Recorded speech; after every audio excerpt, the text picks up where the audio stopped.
libre, nos viene la escalada por otro lado. Antonio Alonso Marcos, bienvenido, buenos días. Muy buenos días. Bueno, empecemos si quieres por la parte de la guerra en Ucrania. ¿Vamos caminando ya definitivamente a un entorno de paz? ¿O sigue habiendo esas piedrecitas en el camino? Palabras ayer de Alemania, oiga, no vamos a aceptar que haya una capitulación. ¿Y cómo tiene que ser la paz? Porque hay dos planes, el de China y el de Ucrania. ¿Cómo se hace el mix? ¿Cómo se meten los dos documentos en ChatGPT y saca uno solo? Vamos a ver, ojalá estuviéramos en ese escenario en el que vamos caminando hacia la paz. Pero de nuevo, desde la cumbre de Washington, incluso antes, lo que recibimos son señales mixtas, ¿no? Mixed signals, ¿no? Confusas, señales confusas.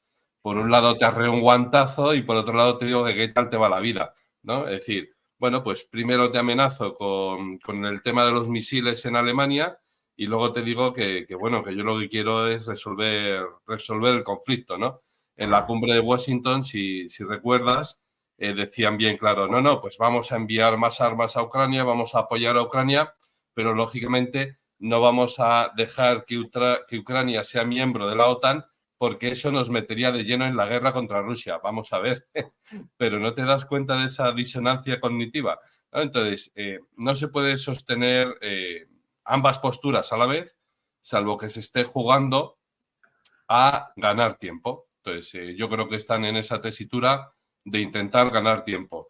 Desde luego, los deseos de la Santa Sede, manifestados por el Papa, por Parolin, el secretario de Estado, en diversas ocasiones son sinceros. Esos deseos de paz son sinceros, de paz, de resolver el conflicto, de parar la guerra, que son tres cosas distintas.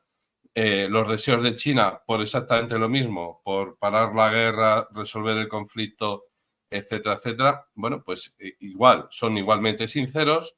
Ahora, que Kuleva sea sincero cuando va a ver a Wang Li, al ministro de Exteriores chino, allí a Pekín, y le diga esto de, bueno, venga, vale, aceptamos que tenemos que negociar con Rusia y tal. Eso a mí no me parece sincero.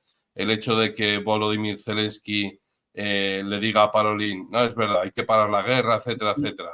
No, eso tampoco me parece sincero, ¿no? Es decir, si de verdad quisieran hacerlo, bastaría con, primero, levantar la prohibición que tiene Ucrania de negociar la paz con Rusia, porque hay una legislación ucraniana que lo prohíbe a día de hoy, una legislación aprobada en la Rada Suprema precisamente por Volodymyr Zelensky. Y segundo, levantaría el teléfono y ya está, y se pondrían a hablar los equipos negociadores, que ya lo hacen, tienen contactos habituales, lógicamente, los equipos negociadores tanto de Rusia como de Ucrania para encontrar la paz. Entonces, hay una serie de puntos, que era lo que me preguntabas, que son muy interesantes. Pues claro, China dice, respetaremos un alto el fuego y además, propondremos un alto el fuego y además respaldaremos un acuerdo de paz que respete la integridad territorial de Ucrania. Claro, es que eso es un principio general es un principio de ius cogens del derecho internacional público, el respeto a la integridad territorial de los estados. Y China lo defiende porque le interesa por el tema de Taiwán, ¿vale? Entonces, Taiwán es parte integrante de China, ¿eh? De hecho, ellos se llaman a sí mismos la República de China, claro, y es que la República Popular de China dice, claro, es que Taiwán es parte integrante de China, ¿eh? Entonces, si dices tú que respetas el principio de ius cogens de respeto a la integridad territorial de los estados en Ucrania, pues también la tienes que respetar en China y viceversa.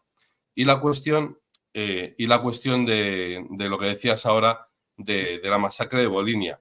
Es muy curioso que los polacos saquen ahora esto a relucir, porque fue una masacre provocada, y esto pues no se suele decir, o se suele decir de pasada, ¿no? Se dice que fue provocada por un grupo armado insurgente o el ejército insurgente ucraniano. Vamos a ver, el ejército insurgente ucraniano en la Segunda Guerra Mundial luchó contra la Unión Soviética.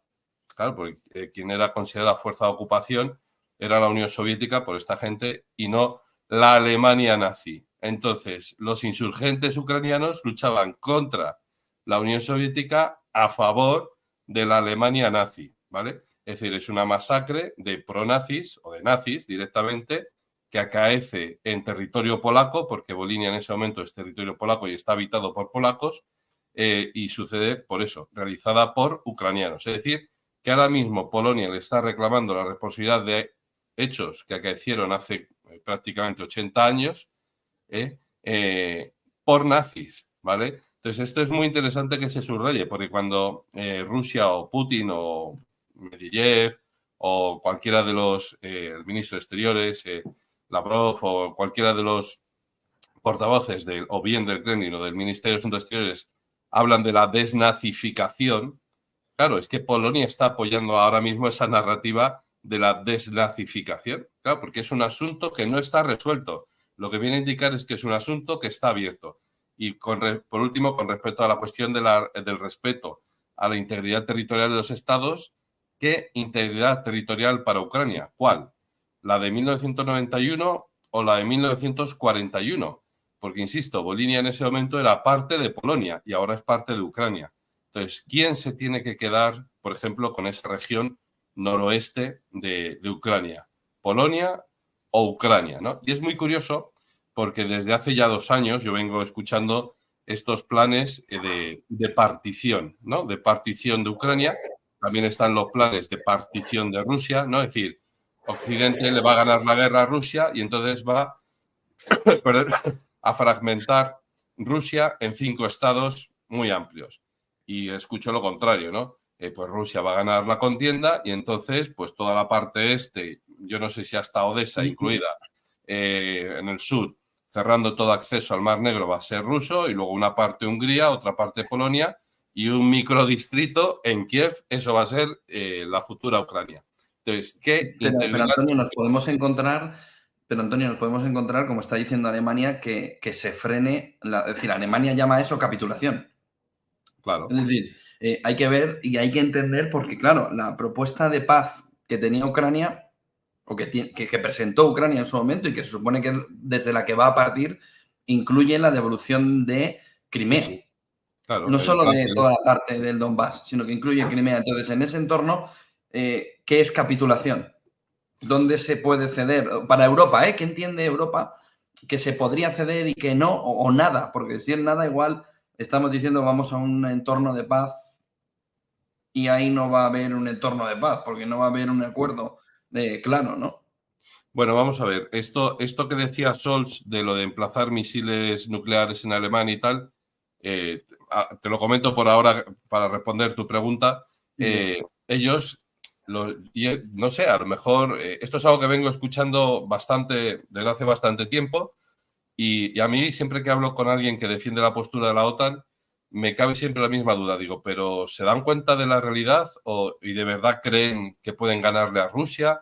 O cuando toman este tipo de decisiones se piensan, este es el punto, que están jugando a la disuasión con Rusia, o no se dan cuenta de que cada una de estas decisiones es entendida por la parte rusa como un ataque frontal no solo contra sus intereses, sino contra su seguridad. No se dan cuenta de esto y siguiendo las declaraciones de ayer de Scholz, pues parece que no, que es que no se dan cuenta, que es que se piensan en su mundo, en su burbuja, que están jugando a la disuasión. No, hijo mío, no. Si Estados Unidos pone misiles nucleares en Alemania, le estás dando a Rusia no un motivo para asustarse y arredrarse y decir, ahí va, es que van en serio los americanos. No, le estás dando un motivo para poner misiles nucleares en Cuba, porque esto se llama reciprocidad y esto es lo que funciona en relaciones internacionales, ¿vale?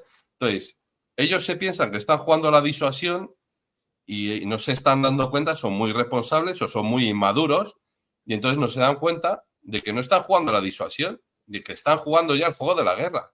Y cuidado con esto, porque nos podemos meter en un escenario terrible. Entonces, ¿qué capitulación es aceptable por parte de Europa? Bueno, es que Europa, ya digo Europa, Estados Unidos, la OTAN, lo que sea, ¿vale? Ucrania en el fondo, se tiene que dar cuenta de que está perdiendo la guerra. Es que primero hay que partir de ahí. Bueno, sabiendo eso, hay que hacer como que no estamos perdiendo la guerra para negociar en mejores condiciones. Ah, bueno, vale, bien, de acuerdo, pero tú tienes que saber, tú tienes que ser consciente y tienes que partir de esa base, de esa premisa, de que estás perdiendo la guerra y de que no estás en posición de exigir nada, ¿no? Entonces, partiendo de esa base, bueno, pues lo que sería aceptable para Ucrania es perder pues lo que se le ofreció en el 2022, en abril de 2022, que es, nos quedamos con Crimea y dejamos Donetsk y Lugansk como repúblicas libres independientes dentro, pues una nomenclatura que tienen en los países postsoviéticos o exsoviéticos, repúblicas dentro de Ucrania, entonces respetándose los derechos lingüísticos y tal. Bien, eso es abril de 2022, pero si eso lo hubieran aceptado en ese momento, como aceptaron ese principio de acuerdo, no habría habido ningún problema y nos habríamos ahorrado cientos de miles de muertos y millones de euros en destrucción material. Pero como no lo aceptaron finalmente, bueno, pues los rusos invirtieron dinero y capital humano. ¿Van a aceptar los rusos ahora un acuerdo de paz que sea exactamente igual que el de abril de 2022? Algo me dice que no. Insisto, ahora ya, una vez que te has metido en la dinámica de la guerra, lo siento, pero ya son otras reglas distintas. Ya no es lo que a mí me gustaría, claro. Sí, a mí me gustaría efectivamente que todo volviera a la situación del año 2003, en el que Estados Unidos empezó a malmeter con revoluciones de colores por medio mundo, principalmente en el entorno de Rusia, ¿no? En el entorno de los países postsoviéticos. Serbia, Georgia, Ucrania en el 2004. Claro, a mí me encantaría volver al 2004 o al 2013, si quieres, antes de la invasión del 2014. Pero es que ese mundo ya no existe, ¿no? Es decir, una cosa es lo que a mí me gustaría como europeo y otra cosa es pues la realidad que tenemos sobre la mesa. Y eso no lo podemos perder de vista, José Antonio, la realidad que tenemos sobre la mesa. Porque podemos hacernos castillos en el aire, pero tenemos que prestar atención a esa realidad. Solo una cuestión más, Antonio. Joe Biden dice que se va para salvar la democracia. Trump dice, Obama te ha dicho que o te vas o te vas.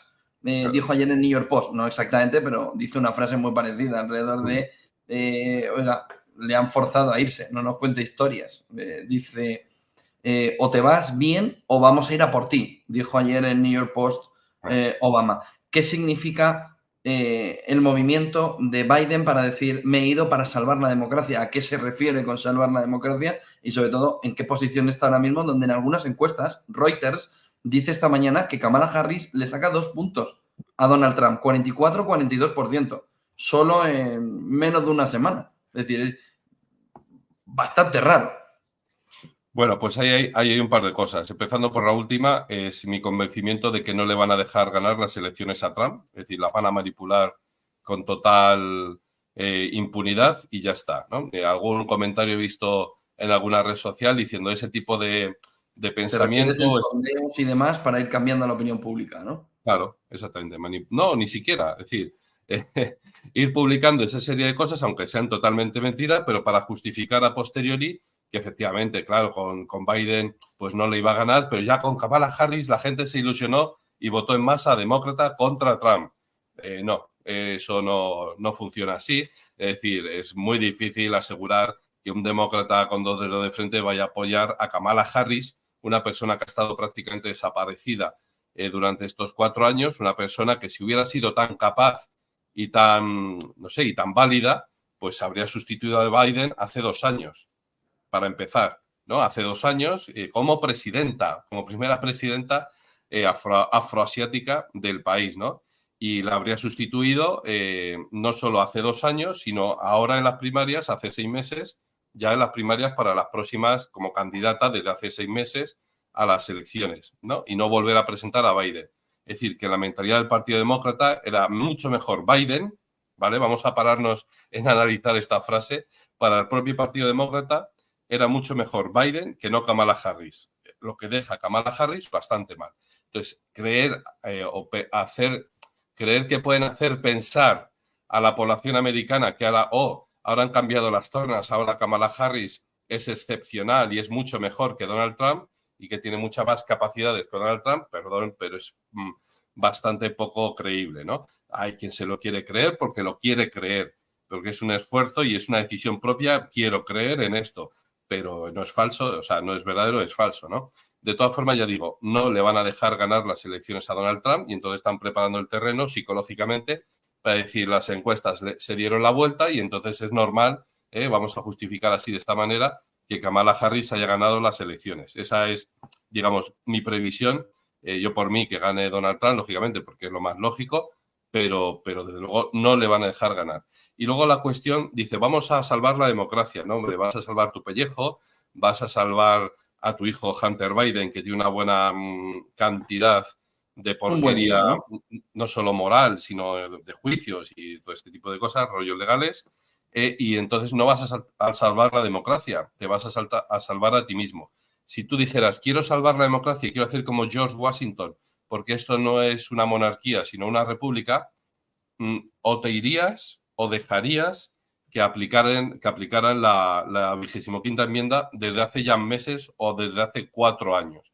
Porque la gente ya no se acuerda, pero hace 4 años Biden ya daba muestras de demencia durante la campaña electoral. Es decir, no es una cuestión de edad, es una cuestión de capacidades. El Papa es más mayor que Joe Biden y el Papa está muchísimo mejor que Joe Biden. Insisto, no es una cuestión de edad, es una cuestión de capacidades, ¿no? De cómo está tu estado de salud mental, físico, es una cuestión de capacidades, ¿no? Entonces, no quieres salvar la democracia, lo que quieres es salvar el pellejo.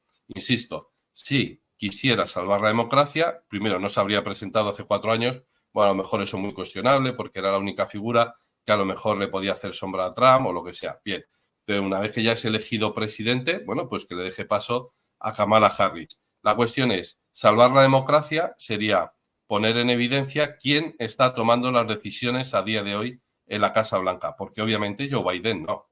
Es decir, ayer o esta noche lo que hemos visto ha sido el mejor Biden posible a día de hoy.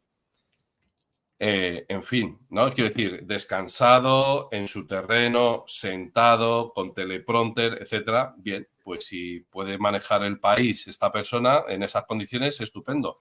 Pero es que sabemos que esto no funciona así, que el presidente de Estados Unidos se mueve de acá para allá y conoce a mucha gente y le da la mano a mucha gente. Claro, Biden lo que hace es darle la mano a gente que no existe, ¿no? O sentarse en sillas que no existen. Pero, insisto, en lo que vimos esta noche fue la mejor versión del mejor Biden que se puede dar en este momento, que obviamente no es suficiente. Vale, pues si no es suficiente para ser presidente de Estados Unidos, pues amigo, retírate, no pasa nada. No es esto una monarquía. E incluso en las monarquías los reyes abdican, ¿no? Pues abdicó Juan Carlos I, por ejemplo, y otros reyes europeos han abdicado también últimamente. Bueno, o el propio Papa Benedicto XVI abdicó. Es decir, no pasa absolutamente nada. Vete a tu casa, si no, nadie te está exigiendo ahora que estés, ¿no? Lo que no puedes hacer es dar el espectáculo durante 6 meses más. Muchas gracias, Antonio Alonso. Buen Muchas día, gracias. gracias por atendernos en este festivo y feliz día de Santiago. Eso es. Hoy no hay buen negocio, hoy hay festivo. Feliz día de Santiago. Hasta Nada. luego. Chao. Hasta luego, Antonio. En una fotografía clave alrededor de